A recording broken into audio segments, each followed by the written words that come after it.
Hi, today let's make Mangalore style silverfish rava fry, or it's called as Bollinger fish fry.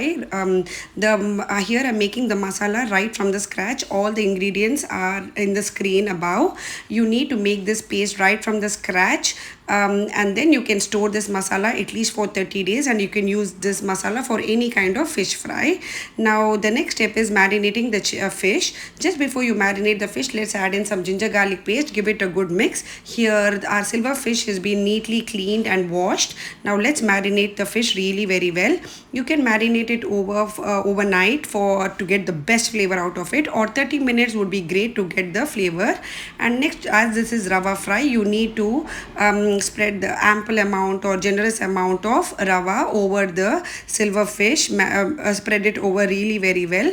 Now I'm frying the fish with coconut oil. You can choose the oil of your choice. Keep it in medium low flame to get the crispiness and for the fish to be juicy from inside. If you like my recipe, don't forget to like, share and subscribe to my channel. As I always say, enjoy your food.